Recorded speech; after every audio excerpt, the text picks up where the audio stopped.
और नारद जी उसी समय मुझे उपदेश देके चले गए। नारद मुनि मोहि ज्ञान जो कहा, कहते हो तो ही समय निर्वाह। क्या बतावे, सुन के मैं सो गया। उठता हूँ, खाता हूँ, और उठने के बाद सोता हूँ, तो वो उपदेश मेरे काम नहीं आया। तो सुग्रीव का तात्पर्य, जब सुन के उतारनी है तो कान किस काम का, कान भी काट दो। और दशनन काट नासिका खाना, गर्जी आकाश चले उते जाना, वो भागे। और तब इतना क्षुब्ध हुआ कुंभकर्ण कि वो चला। और सुग्रीव ने क्या चतुराई किया, बस भाग के आए और भगवान के पीछे खड़े हो गए। और उसका अभिप्राय यह था कि अंत तो गत्वा बंदर परास्त होते हैं कुंभकर्ण से, पर अंत में जब भगवान से प्रार्थना करते हैं कि प्रभु यह खल खाई काल की नहीं, यह तो काल की तरह हमें खाया जा रहा है, तो कृपा बारिश राम खरारी, भगवान श्री राम जो है बस सकरुण वचन सुने भगवाना, और आप धनुष बाण लेकर के चलते, अभिमान का नाश करते, कुंभकर्ण का विनाश करते। उसका मूल सूत्र इतना ही है कि सचमुच वास्तविक धर्म और उस धर्म के साथ जो वस्तुतः आवश्यक है, जिसके बिना धर्म होगा नहीं, और धर्म का मूल जो है अधिकांश लोगों के जीवन में अभिमान है।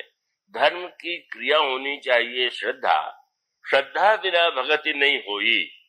पर कितने लोग ऐसे हैं कि जिनके हृदय में श्रद्धा है, श्रद्धा से धर्म का पालन करते हैं, अभिमान के नाते, मैं के नाते कर्ण की लोग प्रशंसा करते हैं, और उसकी विशेषताओं को देख करके बड़े पुस्तकें लिखी गई, ग्रंथ लिखे गए हैं, चलचित्र बना है, और साधारण दृष्टि से पढ़ने वालों को यही लगता है कि सचमुच महान व्यक्ति था। ऐसा लगता है कि भगवान कृष्ण ने अगर यह भी उससे कहा कि तुम तो वस्तुतः पांडवों के बड़े भाई हो, तुम्हें ज्ञात नहीं है, तुम सूर्य के पुत्र हो, तुम्हें तो दुर्योधन का साथ नहीं देना चाहिए, तुम दुर्योधन का साथ छोड़ दो, जब तुम बड़े हो तो युधिष्ठिर भी तुम्हें राज्य सिंहासन पर बैठावे, तुम्हारी सेवा करेंगे।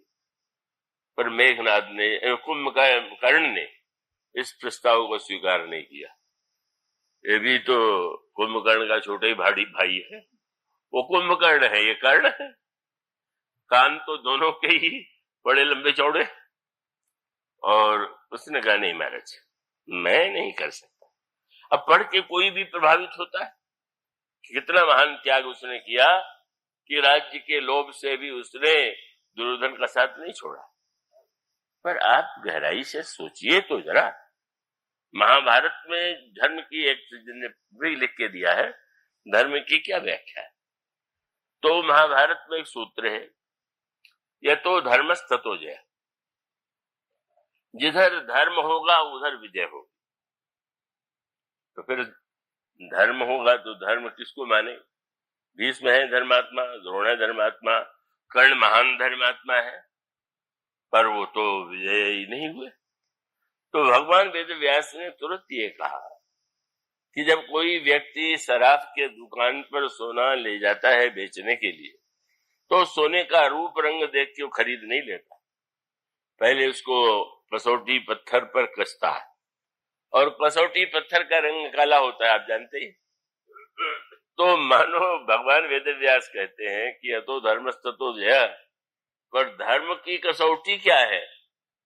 तो उन्होंने कहा ये तो कृष्णस्ततो धर्म, ये जो काला कृष्ण है यही है पत्थर, और यही कसौटी है। ये जिसको प्रमाण पत्र दे वो धार्मिक, और जिसको नहीं दे वो धार्मिक नहीं। भगवान, ये बात किसको समझ आएगी? जो आध्यात्मिक दृष्टि से विचार करेगा। बहिरंग दृष्टि से तो न जाने कितने लोग आज भी होते हैं जो कहते हैं अपनी बात पर मन मिटे, तो अपनी आन पर मन मिटे। ये बातें प्रशंसा में अच्छी लगती हैं, पर आपकी बात का मूल्य है कि बात के उद्देश्य का मूल्य है?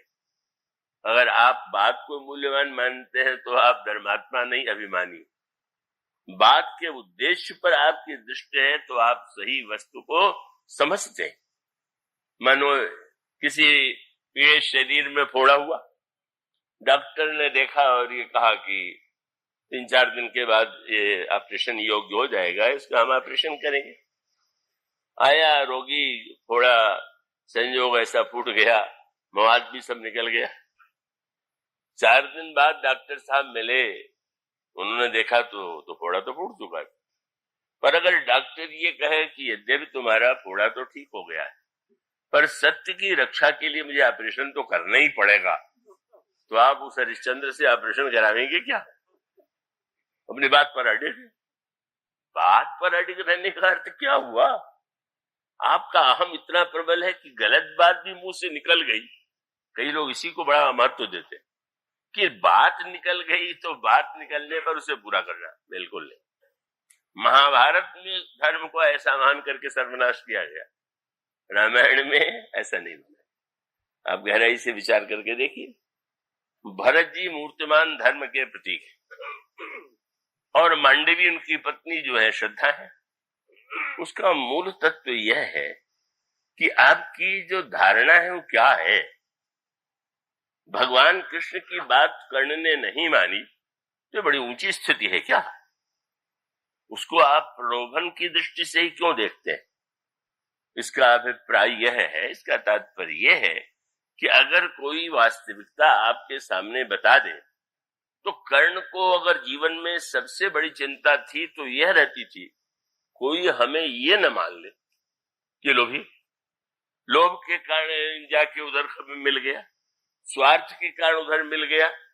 मानो मैं को इतना महत्व देता है कि हर कार्य के पीछे एक ही बात होती है कि मुझे कोई बुरा न समझे। ये चिंता बहुतों के जीवन में बहुत होती हर समय। क्या कहेंगे लोग, क्या समझेंगे लोग?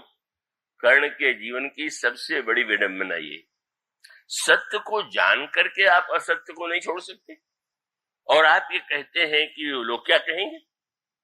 भगवान जो कहेंगे उससे आपको सत्य नहीं लगे और लोग जो कहेंगे वो आपको बहुत महत्वपूर्ण लगने लगे, कैसे धर्म हो सकता है? मानो उसका सूत्र व्यंग क्या है? धर्म के मूल में कर्ण के और उसके मनोविज्ञान। वस्तुतः कर्ण को एक प्रकार के समाज में अनादर का वो सहना पड़ा और इसलिए पड़ा कि कुंती कुमारी अवस्था में कर्ण को उन्होंने पाया था तो इसलिए बहा दिया था और उस बालक का पालन तो किया सारथी ने, तो लोगों की दृष्टि में उतना महत्व नहीं था। कर्ण सूर्य के अंश से जन्म हुआ था, महान तेजस्वी था, शस्त्र विद्या में निपुण था और वह वर्णन आता है कि द्रोणाचार्य जी ने ये घोषणा किया कि आज हमारे जो शिष्य हैं अपनी योग्यता का प्रदर्शन करेंगे, तो अर्जुन सबसे श्रेष्ठ सिद्ध हुए और श्रेष्ठ सिद्ध हुए तो उसी समय कर्ण वहां था, सामने आ गया और कर्ण ने कहा जितने युद्ध कौशल शस्त्र इन्होंने दिखाए हैं मैं उसको प्रदर्शित करूंगा। और पौरुषवान था, लेकिन वही अभिमान वाली भाषा। भीम ने ये कहा, यही लोगों का स्वभाव। भीम ने कहा तुम अपने कुल का परिचय दो, तुम एक राजकुमार को चुनौती दे रहे हो, तुम्हारा किस कुल में जन्म हुआ? भीम का ये वाक्य बड़ा अन्यायपूर्ण था, पर भीम जो थे ऐसे बोलने के बहुत अभ्यस्त थे, ऐसी भाषा उनके स्वभाव का अंग थी, संतुलित बोल पाना भीम के बस में नहीं था। और कर्ण ने यही कहा दैवा यत्तम कुले जन्म मां यत्तम तो पौरुषम, ये जन्म होना कुल में ये तो एक दैव प्रारब्ध की बात है, पौरुष मेरे पास। लेकिन भीम ने कहा कि नियम ये कि राजकुमार के विरुद्ध तो राजकुमार ही संघर्ष कर सकता है।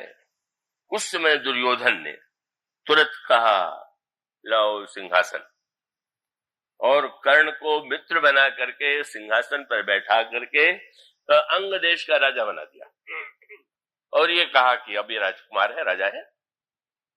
अब ये उदारता को उसने इतना महत्व दिया, यूं देखें बहिरंग अर्थों में तो सचमुच बहुत बड़ी बात है।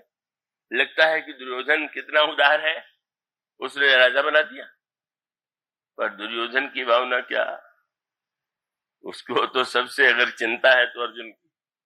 और कर्ण की योग्यता देख के समझ गया ये व्यक्ति ही ऐसा है जो मेरे लिए काम आ सकता है, तो क्यों न हम सम्मान दे करके इसको अपना ऋणी बना ले। और सचमुच वो ऋणी बन गया। अपने आप में इस गाथा का पर गहराई से फिर वही बात आई, कर्ण दुर्योधन की इस उदारता के पीछे क्या था। और उदारता के पीछे एक ही बात थी कि जैसे कोई बकरे को ले आवे और जितना वो खाता रहा उसे बहुत बढ़िया खिलाने लगे और लगे कि ये तो बड़ा उदार स्वामी है कि और लोग तो घासे खिलाते थे, फिर तो और वस्तुएं खिलाने लगा। और उसका उद्देश्य है कि जितना मोटा होगा उतने काटने पर मांस मिलेगा, इसको तो बलिदान करना। मानो स्वार्थ तो यही है कि इसको मित्र बनाओ, युद्ध में इसको अपने पक्ष से लड़ाओ।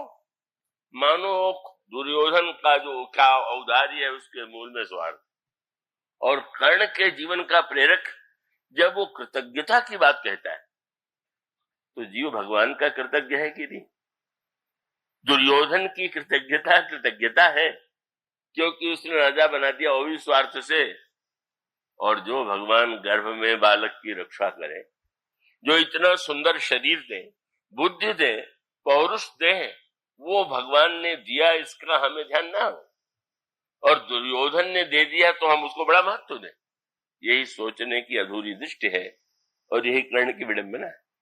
और भगवान कृष्ण ने कहा, सोचो कर्ण कितनी बड़ी विडंबना है। दुर्योधन अंधे धृतराष्ट्र का पुत्र है और तुम सूर्य के पुत्र हो। सूर्य का बेटा अंधे के बेटे की सेवा करे, क्या यही सूर्य के बेटे होने का फल है क्या? कितना बड़ा व्यंग्य है भाई। सूर्य के प्रकाश का फल तो होना चाहिए कि आप सही सही बात देख सके, पर आप एक अंधे के पीछे चलने लगे, तुम जो कहोगे हम करेंगे, तुम तो बड़े हमारे साथी हो। वस्तुतः सत्य तो भगवान कह रहे थे, लेकिन कर्ण का जिसको स्वाभिमान कहते हैं, जो वस्तुतः अभिमान था, उस अभिमान की पुष्टि दुर्योधन ने की। और इसीलिए बहुत सुंदर कथा आती है। भीष्म पितामह से जब युद्ध के प्रारंभ में दुर्योधन ने पूछा कि दोनों सेनाओं के जो महारथी हैं उनका नाम लीजिए, तो उन्होंने सबका नाम लिया, कर्ण का नाम लिया ही नहीं। क्रोध आ गया। पूछ दिया दुर्योधन ने कि आपने महारथी कर्ण का नाम नहीं लिया।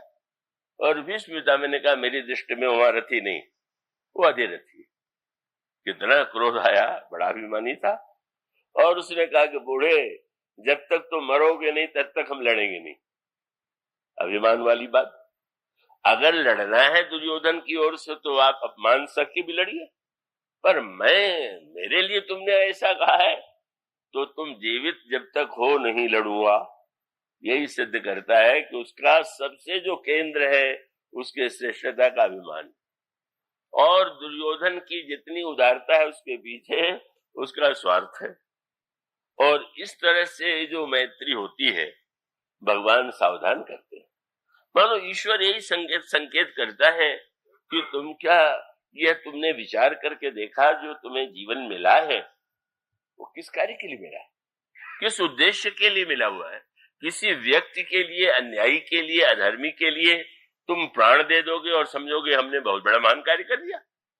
क्या यही प्रकाश का केवल कर्ण ही नहीं, सारे जीव ही तो प्रकाश के पुत्र हैं। ईश्वर अंश जीव अविनाशी। मानो यह सूत्र ही न समझ पाने के कारण लोगों को यह भी लगता है कि कर्ण के साथ बड़ा अन्याय किया गया महाभारत में, पर गहराई से उसका तात्पर्य। और भगवान कृष्ण तो इतने कृपालु हैं कि जब उन्होंने सुन लिया कि कर्ण ने ये कहा है कि जब तक भीष्म जीवित रहेंगे मैं नहीं लड़ूंगा, अब जिसके प्रारंभ में महासेनापति के विषय में घोषणा हो, अंत में वो गिर पड़े। और तब कर्ण ने निश्चय किया लड़ेंगे। तो लड़ने के पहले उसको लगा कि हम बूढ़े पितामह से जरा पूछे तो, और जा करके एकांत में पूछा, क्योंकि वो सरसैया पर पड़े हुए थे, मेरे तो थे नहीं, कि मैं जानना चाहता हूं कि मैं महारथी हूं कि नहीं। महारथी तुम हो तो महाराज आपने सबके सामने कह दिया मैं अधिरथी हूं, इसलिए कि मैंने अनुभव किया कि तुम्हारे ही बल पर, हम लोगों पर तो उसका भरोसा है नहीं, भरोसा सारा तुम्हारे ऊपर था और उसी से तुम अन्याय करते हुए अधर्म से लड़ना चाहते। तो मैंने सोचा कि अगर किसी तरह से दुर्योधन का तुम्हारे प्रति विश्वास कम हो जाए तो युद्ध तो रुके, इसलिए मैंने ऐसा कहा। तो उन्होंने कहा तुम महारथी हो और मैं आशीर्वाद देता हूं कि तुम लड़ते हुए मारे जाओगे। इसका अभिप्राय है कि तुम कितने भी अच्छे क्यों न हो, पर अन्याय का पक्ष लेकर के तुम देख रहे हो मैं सैया पर पड़ा हूं और तुम्हारी मृत्यु अनिवार्य है। तो चिंतन मानो ये है कि अगर आपकी सारी आन बान शान का केंद्र अहम मैं में है तो आप कुछ नहीं है, कोई धर्मात्मा नहीं। इसलिए भगवान ने जब सुना तो बड़े कौतुकी चले गए कर्ण के शिविर में और कर्ण के शिविर में जाकर के कहा कि तुम्हारा बड़ा अपमान किया, तुम पांडवों की ओर से लड़ लो, बाद में उधर से लड़ लेना। क्या आप समझते हैं कि कर्ण न होता तो लड़ाई में भगवान हार जाते क्या? किसी में सामर्थ्य है क्या? लेकिन भगवान को दया आ रही, अरे दुर्योधन के साथ रहते रहते बुद्धि भ्रष्ट हो गई, शायद थोड़े दिन के लिए सही। उसने ये कहा नहीं महाराज आप मुझे इस तरह से भ्रम में मत डालिए, मैं जानता हूं मैं मारा जाऊंगा लेकिन फिर भी मैं दुर्योधन का साथ नहीं छोड़ूंगा। मानो यह जो चिंतन है ये धर्म नहीं है, अभिमान है और उस दृष्टि से उसका चरित्र बड़ा ऊंचा है।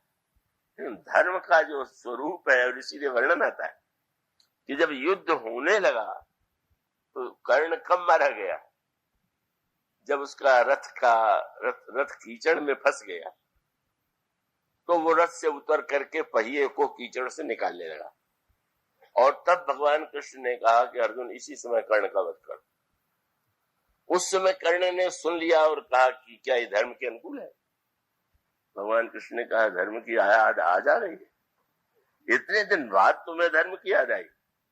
पर इस कथा का तत्व क्या है?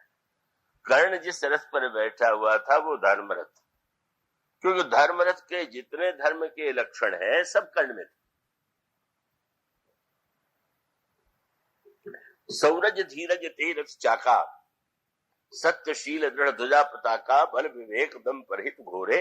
रामचरितमानस में धर्मरथ का प्रभु ने जो वर्णन किया है उसमें एक वस्तु को छोड़ करके कर्ण में सारे के सारे सद्गुण विद्यमान। शौर्य की बात क्या, धैर्य कितना उसका अपार था कि पितामह भीष्म भगवान परशुराम भीष्म के व्यवहार से क्रुद्ध हो गए और उनको लगा कि मैंने राम के प्रेम से क्षत्रियों से विरोध छोड़ दिया था, पर मैंने भीष्म को शस्त्र विद्या दिया और वो मेरा अपमान करने के लिए प्रस्तुत हो गया। आज से मैं किसी क्षत्रिय को शस्त्र नहीं सिखाऊंगा। कर्ण के सामने समस्या थी किससे सीखे? द्रोणाचार्य जी के तो गुरु हैं वो अर्जुन के। तो निर्णय किया कि हम शिक्षा प्राप्त करें परशुराम जी महाराज से। परशुराम जी महाराज से झूठ असत्य बोला कि हम अगर कह देंगे कि हम ब्राह्मण नहीं है क्षत्रिय है तो सिखाएंगे नहीं और अधिरथी में भी नहीं शिक्षा देंगे। प्रसन्न होकर परशुराम जी शस्त्र की शिक्षा देने लगे और शस्त्र की शिक्षा देने के बाद उसके शौर्य धैर्य का परिचय मिला।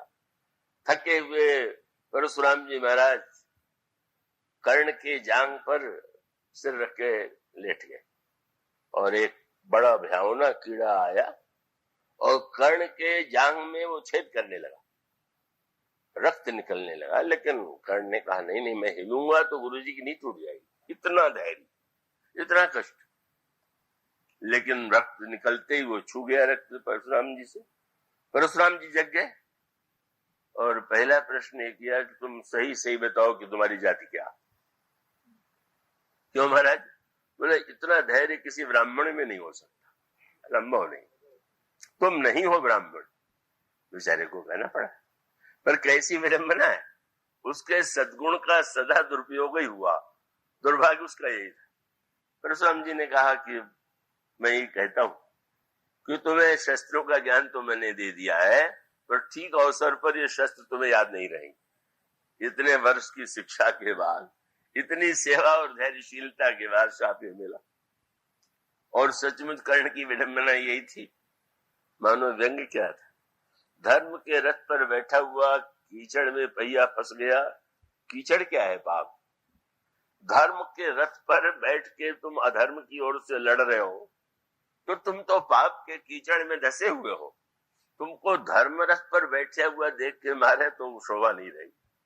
तुम जब पाप के कीचड़ में खड़े होगे और उस समय तुम धर्म की दुहाई दोगे, तो पता चलेगा कि व्यक्ति को धर्म की याद कब आया करती। ये सूत्र जो है, ये हमारे जो आध्यात्म चिंतन का स्वरूप है, वो इसी प्रकार का है। वो इतनी सरलता से किसी व्यक्ति के उन बातों को जिनको लोग बड़ा महत्व देते हैं, कभी ऋषियों ने महत्व नहीं दिया। यह परिपूर्णता आपको कहां मिलेगी? श्री भरत साक्षात धर्म है। और कैसी धर्म की व्याख्या है, कैसा धर्म का सूत्र है। रामायण काल में शब्द को महत्व उतना ही दिया गया जितना उसका उद्देश्य। सत्य प्रिय हितम से जब कहते हैं, तो हित शब्द जो है, कल जो पंक्ति आपके सामने उठाई गई थी, मैंने कहा था कि चित्रकूट में शब्द कहा गया कि व्यक्ति को अपने स्वधर्म का पालन तो करना चाहिए, लेकिन उस स्वधर्म का अर्थ दूसरे के धर्म को नष्ट करना नहीं। दूसरे को हम मारे और ये कहें कि हमारा ये तो स्वधर्म है, तो ये स्वधर्म नहीं। तो इसलिए सूत्र धर्म की व्याख्या का रामायण में ये है कि हाँ, हम अपने धर्म में स्थित रहें। प्रलोभन के कारण हम दूसरे के योग्यता के से दावेदार न बने, लेकिन बस सूत्र यह, महाराज अब कीजिए सोई, सबकर धर्म सहित हित होई। आपका भी हित हो, दूसरे का भी हित हो, आपका भी धर्म बचे, दूसरे का भी धर्म बचे। मानो सारे अयोध्या कांड का तत्व तो यही है। एक सत्य हुआ था, एक धर्म हुआ था, जिसे मंथरा ने कैकेयी के सामने रखा था, और जिस व्याख्या को सत्य मान करके ही कैकेयी जी ने वरदान मांगा श्री राम के बन जाने का, भारत को राज्य देने का। कैकेयी जी का वाक्य यही था कि भाई महाराज ने मुझे ऋण दिया, वचन दिया, और जो ये शब्द कहा श्री राम से कि मेरा क्या दोष है। उन्होंने 2 वरदान देने के लिए कहा और मुझे जो अच्छा लगा मैंने माना। तो कैकेयी का अभिप्राय है कि ये तो सत्य का संबंध है। मंथरा भी यही मानती है कि मैं बड़ी धर्मपरायण हूं, क्योंकि मैं अपने स्वामी के हित के लिए तो सब कर रही हूं। यह व्याख्या इतनी जटिल थी, और उस जटिल शब्द को आज भी उस रूप में स्वीकार किया जाता है। इस प्रसंग में मुझे महाभारत की वह घटना याद आ जाती है। शल्य मामा युधिष्ठिर के लड़ने आ रहे थे युधिष्ठिर की ओर से। रात्रि हुई, विश्राम के लिए बहुत सुंदर प्रबंध देखा, ठहर गए, भोजन विश्राम किया। मन में यही प्रसन्न होते रहे कि हमारे भांजे युधिष्ठिर ने मेरा ध्यान रखा। प्रातः काल सेवकों ने कहा कि आपके भांजे ने प्रबंध किया है, पर युधिष्ठिर जी ने, दुर्योधन ने। और ये महाधर्मात्मा शल्य ने ये सोचा कि जिसका नमक खाए उसकी ओर से लड़े। जब मैंने दुर्योधन का अन्न खा लिया, नमक खा लिया, तो मैं लड़ूंगा। यही धर्म है क्या? इतने दिनों तक न जाने कितने बार युधिष्ठिर का नमक खाया होगा, और नमक खाया होगा, और आज बस एक दिन धोखे से खा लिया और इसके लिए प्राण दे दिया। मतलब जब कोई व्यक्ति इस प्रकार की व्याख्या करता है, तो उसका मूल्य, वो कायर नहीं था शल्य, और उसने यही कहा कि अब तो धर्म के नाते ही मेरा कर्तव्य है कि मैं दुर्योधन की ओर से लड़ूं। अब यह जो धर्म का निर्णय था, क्या संगत था क्या? और उसका धर्म की विडंबना क्या है कि जब वो युधिष्ठिर से क्षमा मांगने आए कि भांजे हम तो तुम्हारी ओर से लड़ते हैं, पर तुम तो धर्मराज हो, मैं तो धर्म के विरुद्ध नहीं चल सकता, इसलिए मुझे तो लड़ना पड़ेगा। तो बेचारे ये भी तो उस युग के धर्मराज थे, तो उस युग में उनको धर्मराज माना जाता है। रामायण के मापदंड से कहीं वो धर्मराज नहीं। एक कटु शब्द लगेगा, लेकिन सत्य यही। उनका ठीक है, आपको जैसा धर्म प्रतीत होता है वैसा आप कीजिए। पर शल्य ने कहा कि मैं चाहता हूं कुछ वरदान मुझसे मांग लो। तो उन्होंने कहा नहीं नहीं बस आपका आशीर्वाद बहुत। पर भगवान कृष्ण ने कहा कि अगर आप नहीं मांगेंगे तो मामा को कष्ट होगा, और आप न मांग सके तो आपके बदले मैं मांग लू। युधिष्ठिर जी ने कहा मुझे आपत्ति नहीं, शल्य ने कहा मुझे आपत्ति नहीं। भगवान कृष्ण ने क्या वरदान मांगा?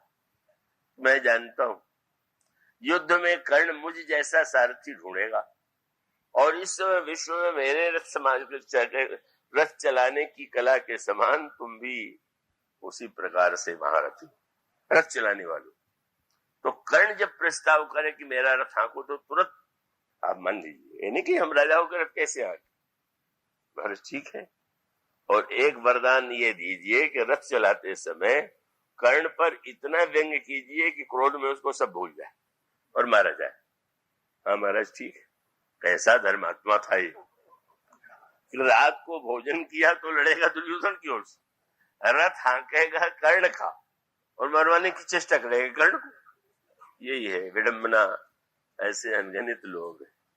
ये कथाएं सुन के लगता है कि विचित्र है, पर जीवन का सत्य यही है। 20 व्यक्तियों ने मिलकर के डाका डाला, और डाका डालने के बाद एकत्र होकर के कहने लगे बंटवारा ईमानदारी से होना चाहिए। डाका डालिए चाहे जैसे, पर बंटवारा तो ईमानदारी से होना चाहिए। यह धर्म का जो छल है समाज को सिद्ध कर, इसीलिए लोग समझते भर हैं कि हम धार्मिक हैं, हम धार्मिक है नहीं। इसलिए आप देखेंगे मंथरा ने जिस तरह से सत्य का भ्रम फैलाया, मैं तो कैकेयी की सेविका हूं, मेरा क्या कर्तव्य नहीं कि उनकी रक्षा करूं। मैंने जब ये पढ़ा सबसे पहले बहुत वर्ष पहले तो हंसी आ गई। अच्छा हुआ रामायण काल में धर्म नहीं था, नहीं तो रावण की वाटिका का फल खाने के बाद हनुमान जी को भी रावण की ओर से लड़ना पड़ता। लेकिन हनुमान जी इस तरह के व्याख्याता तो थे नहीं कि वो, पर भी ऐसे बुद्धिमान लोग मिल जाते हैं। लेकिन इसमें एक अंतर है, क्या बोले उन्होंने नमक नहीं खाया था फल खाया था। हमने कहा आपके धर्म की समझने की जो क्षमता है, फल में और नमक में अंतर करके मैंने मनुष्य किस तरह से अपने आप को भ्रांतियों में रखे हुए हैं, इसका अभिप्राय है। पर आप देखेंगे सही धर्म क्या है, सत्य क्या है। और उस समय आप जब श्री भरत के चरित्र पर दृष्टि डालेंगे, जिसके मूल में श्रद्धा है, स्वार्थ नहीं है, अभिमान नहीं है, मैं नहीं है, और कैसे उस धर्म के द्वारा ही राम राज्य संस्थापित होता है, तब आप अनुभव करेंगे कि सही अर्थों में धर्म का स्वरूप तो श्री भरत में ही है। और गुरु वशिष्ठ ने यही कह दिया कि भरत अब तो मेरा एक ही निर्णय है कि समुझब कहब करब तुम जोई धर्म सार जगोई से।